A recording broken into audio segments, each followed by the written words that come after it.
All right, welcome back. Now, I want to sort of deal with psychology, okay, for a minute.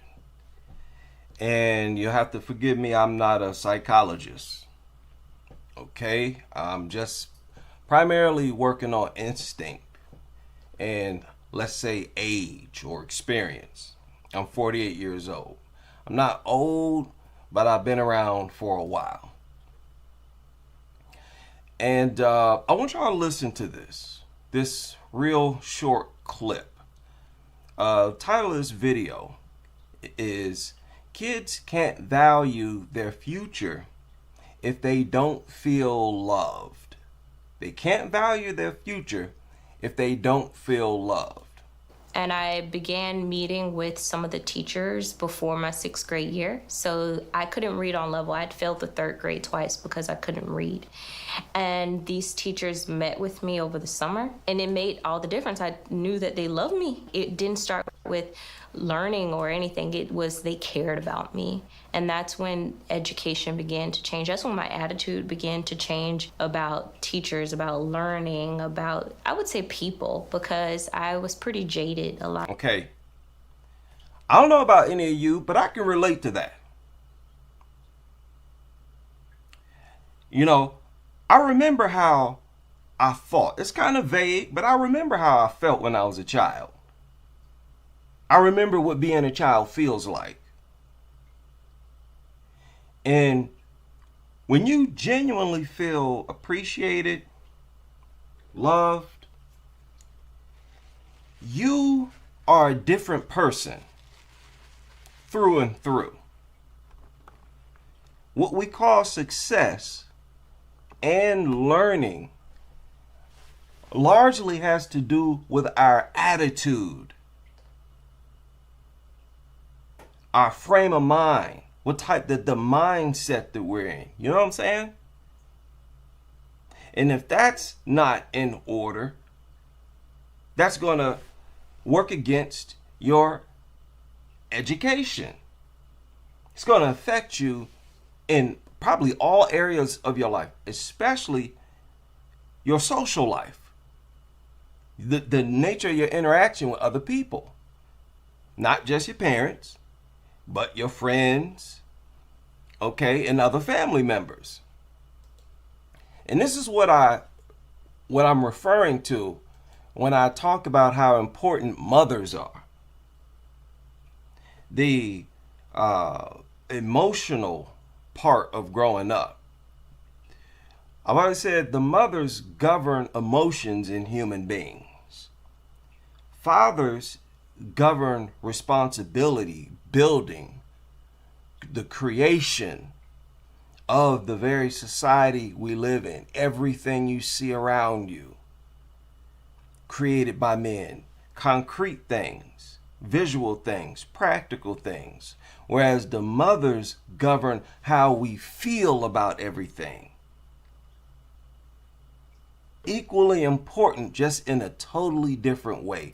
Because if you're not motivated, you're not going to build nothing. If your mind is not in order first, you're not going to build nothing. You're not going to create nothing. If you do, it's going to be subpar. That's why I say you should not play around with how we are as organisms, talking about human beings. And dog culture represents backwardness. Like I said, it represents a way to de-evolve humans, to regress humans.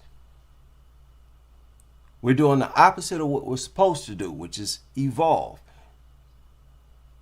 Now this video is 1 minute and 57 seconds.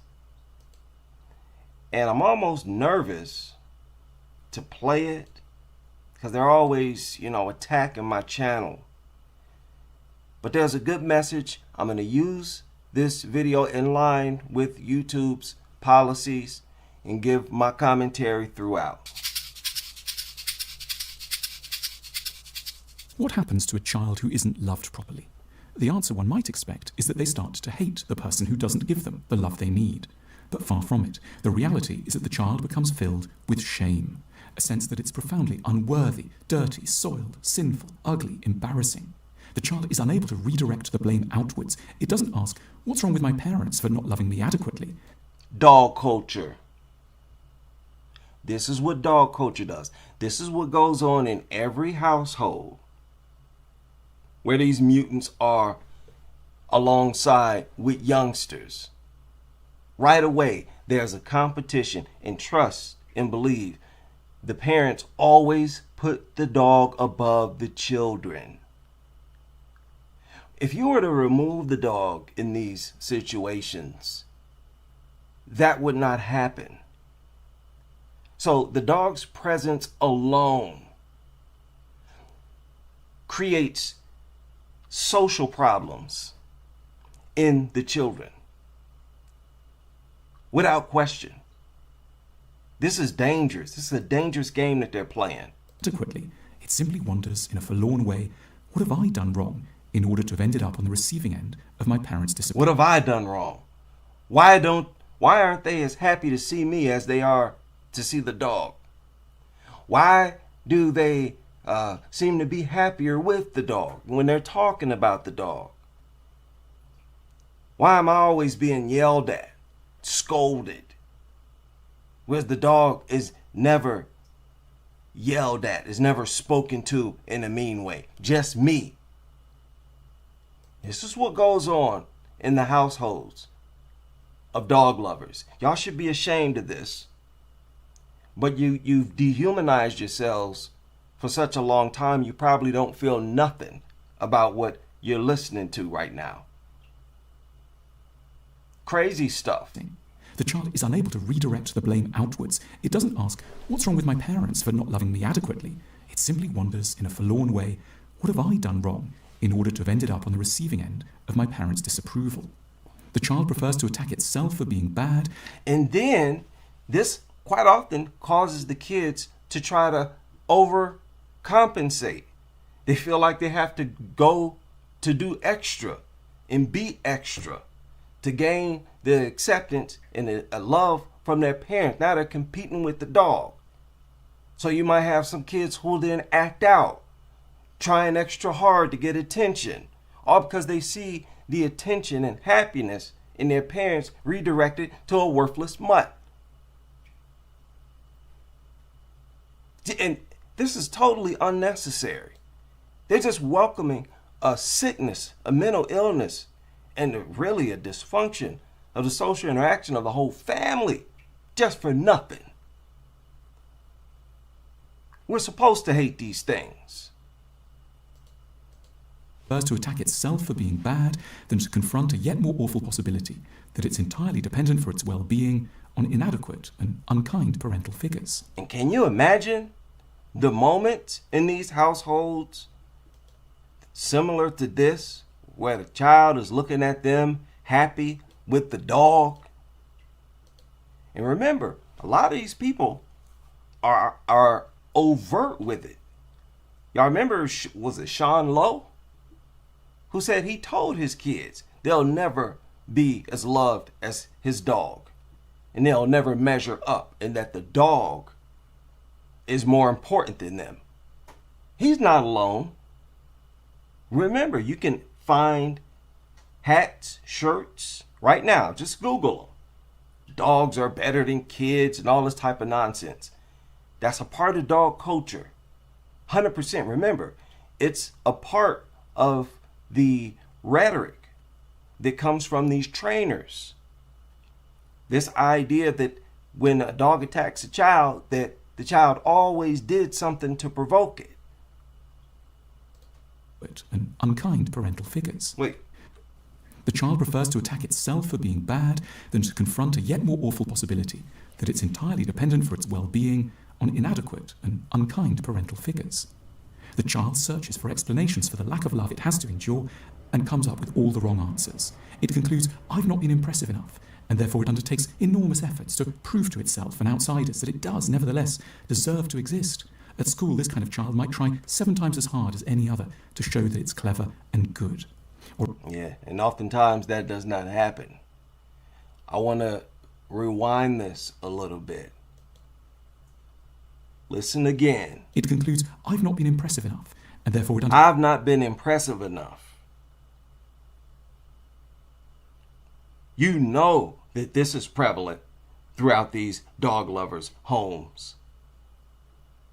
You know this goes through their mind at some point. Why can't I be as appreciated as the dog? Why? Remember, they bring this anti-child, pro-dog energy into their home. That's a part of dog culture. Don't ever forget that. They always and instantly, always take up for the dog and attack the child. That's a part of dog culture. So you know that they're causing enormous damage to the minds of these youngsters.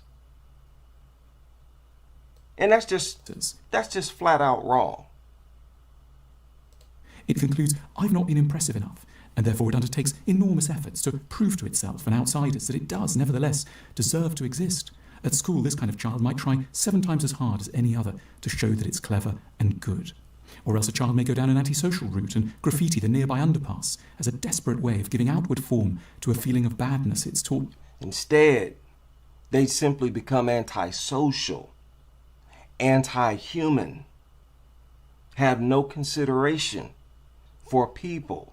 Let their dog bark as much as it wants, let it run off leash. You see how in dog culture, their mental illness expresses itself? It's just in a different way. These people, no question about it, they're damaging the minds of their kids. Now, I tend to have a lot of people and students of psychology listening to my videos.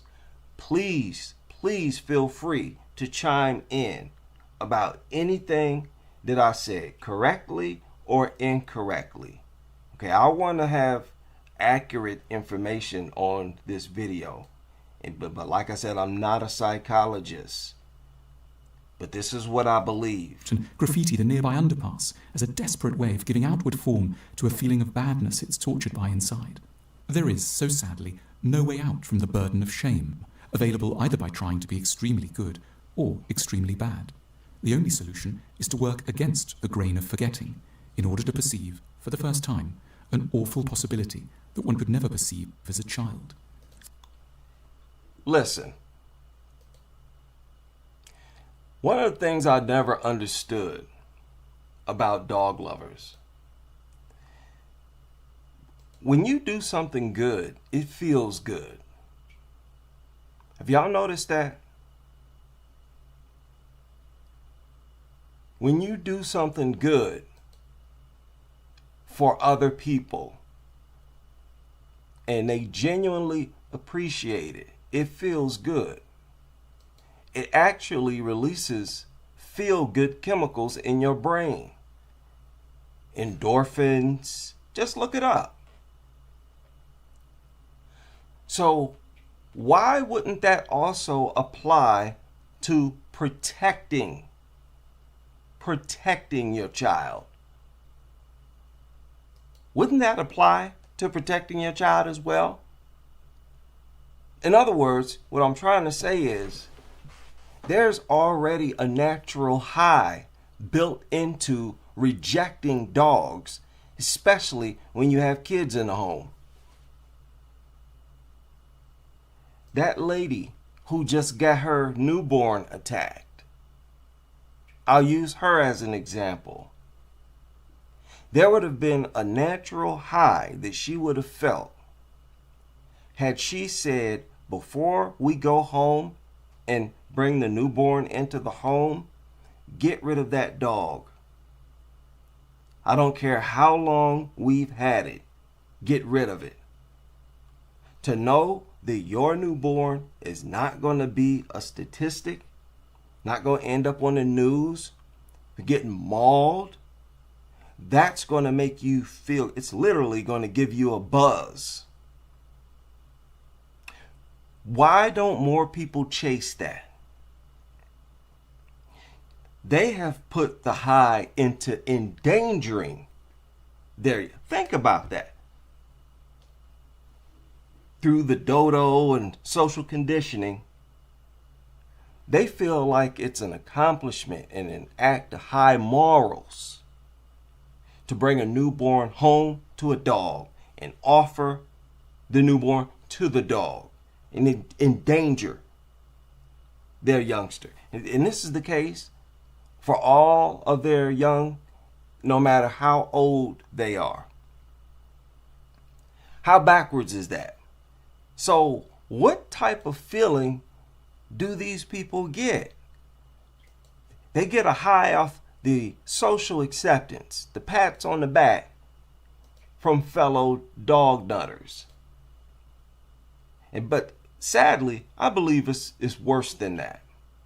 It's not all about how other people respond to them, because most of the time, the outside world does not see them endangering their young. Y'all are in the house, in y'all's own house, by yourself most of the time. There's nobody there to pat you on the back. So this is a whole lot worse. This is a genuine feeling that these people have. Why doesn't it ever strike you? When you're laying down in your bed, sleep, when you're sitting in a chair, why doesn't it ever hit you? My child is in grave danger. My newborn is in grave danger. No matter what I think about that dog, they're in grave danger. Everything that I could say about this dog has been said several times by other dog owners whose child was attacked. There's literally nothing that you could say to justify that dog's presence. That feeling never hits these people. That's a dangerous level of backwardness, in my opinion. That's very dangerous. And again, I don't understand why more psychologists are not diving into this. This is such a problem in society. I personally feel a high. I personally get a good feeling speaking against dogs. I believe I mentioned this before. You all know this. I'm always chasing that high. But it's genuine. Every time I make a video, it's a genuine desire to see these things gotten rid of. But I don't have a physical child. And I enjoy the buzz of just speaking against them. You know, possibly having influence on someone else and them getting rid of their dog. And it has happened. According to some of the comments that I've read, it has happened. Same with other content creators. So if I can feel that good feeling of speaking against a proven lethal, a consistent lethal, they prove their danger constantly, 24 hours a day. If I get a high, a natural high, speaking against them, then you as the parent with the actual physical child should feel like you are on cloud nine, and you're designed to. You're designed to literally get off on protecting your offspring. It's not only a natural instinct. Understand that. It's also something that releases feel-good chemicals in your brain. And they do the exact opposite of what they're designed to do. And this is the majority of our population. That's the scariest part of it all. You mean the majority of the population is like this? Yep. Even the dog owners who don't have kids, even childless dog owners. Because they always have their dog around other people's kids. Always.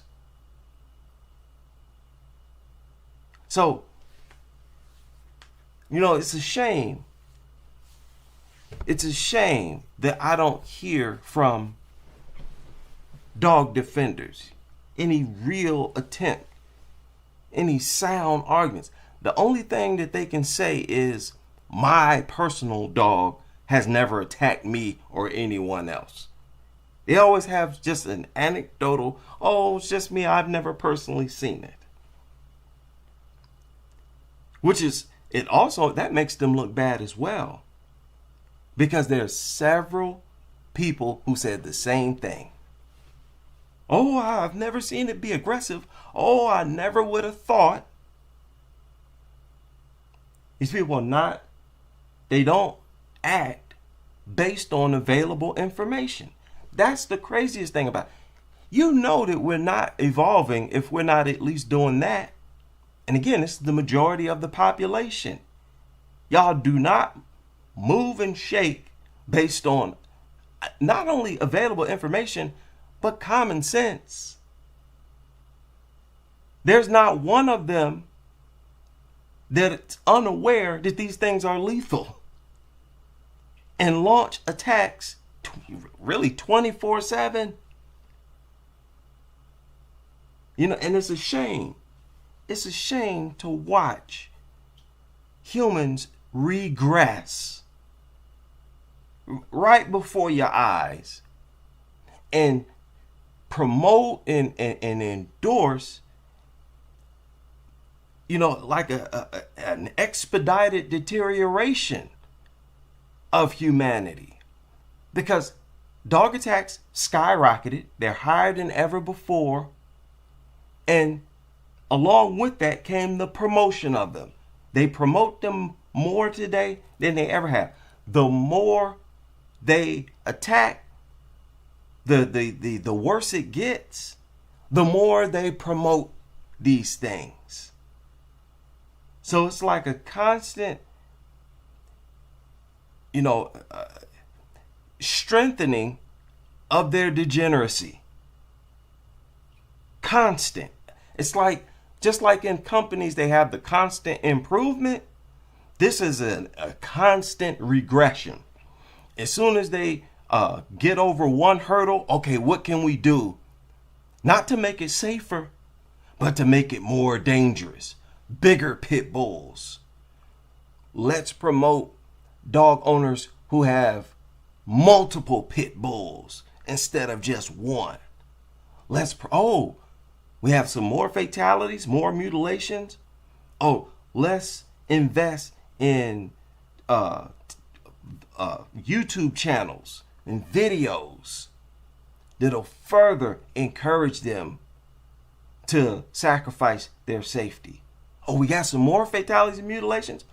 Let's haul them into schools and let's target those between the ages of 7 and 12. A sick culture that needs to die. Dog culture needs to die. All the dogs themselves need to be euthanized. All of them. Now, if this were to actually happen, which it never will happen, we know there would be an argument. They would make an argument for small dogs, but they need to go too. That's what needs to happen for this country, this world to truly evolve. Y'all can do whatever you want, and they're going to do whatever they want. They will never ban dogs, especially here in the United States. They will never even ban pit bulls or bully breeds, none of them. But you watch and see. Our regression is going to continue. It's never going to stop. And it's so bad that we're not even aware of how much we would evolve if dogs were not around? The only way for us to find that out is to completely get rid of them. I mentioned this before. We also unaware of how much healthier we would be. These things impact us in a negative way in so many ways. It's criminal. Totally criminal. I've said this before too.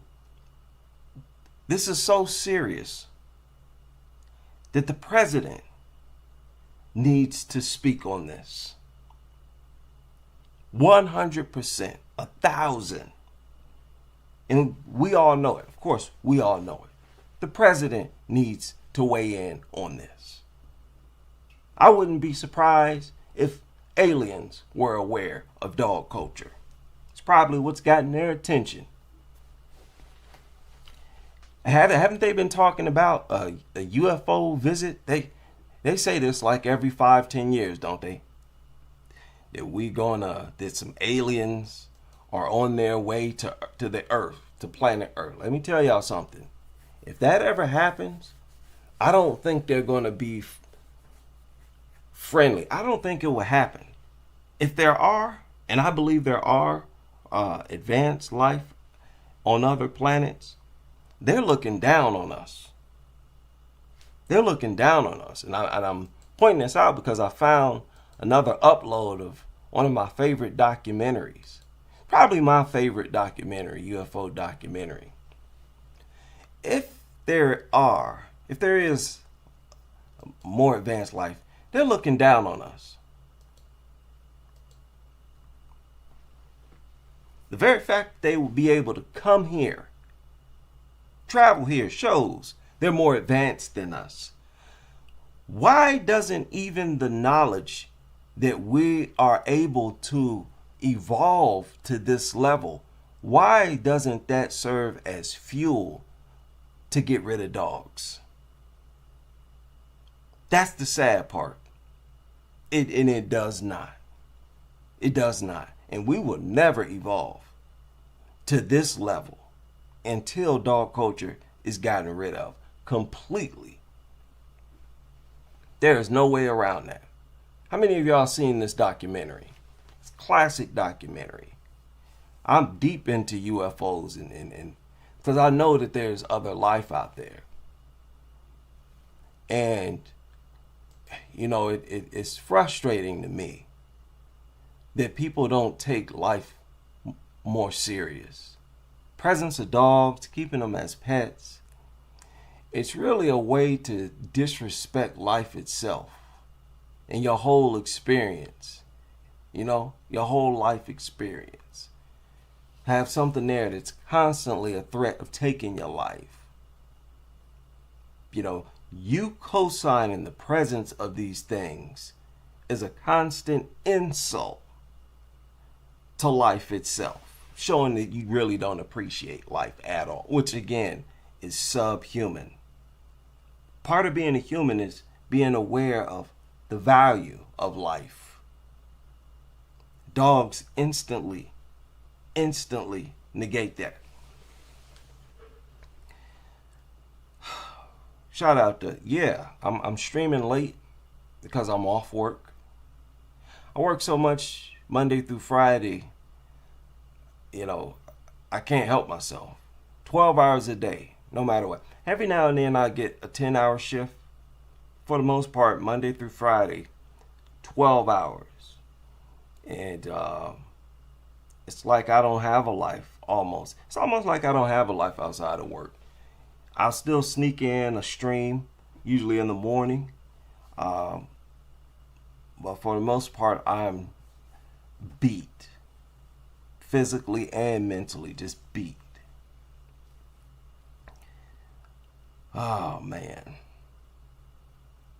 Yeah, dogs. I don't understand why they're not taken more serious. That's the Twilight Zone part of dog culture. As much havoc as they bring onto the earth,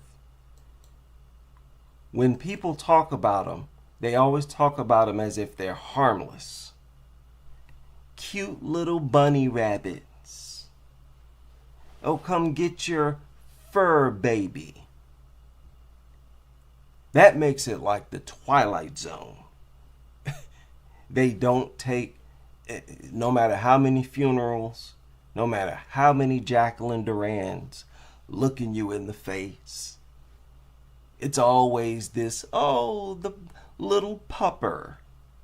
No. We represent a change to all of that. And that also gives me a high. I get a buzz off of that as well.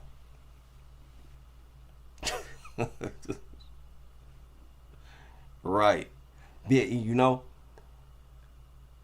that's a big reason why I lack respect for our government. The fact that they don't take dog culture seriously. I mean, how can you respect the rulers when they have so much of an investment in dog culture? And they invest in, they endorse it. They co-sign dog culture, obviously. So I obviously have to withhold some respect. You know, people always complain about their government. That's one of my complaints. That's a major complaint that I have with the government. Their investment, their co-signing of dog culture. It's one of the most evil dynamics of society. And really, you're going to be hard-pressed to find anything else that's worse. Because again, look at who the primary victims are. They're not adults. Shout out to all of you able to join me for this late night creeper. I hope you can join me on the next as we continue with this crusade.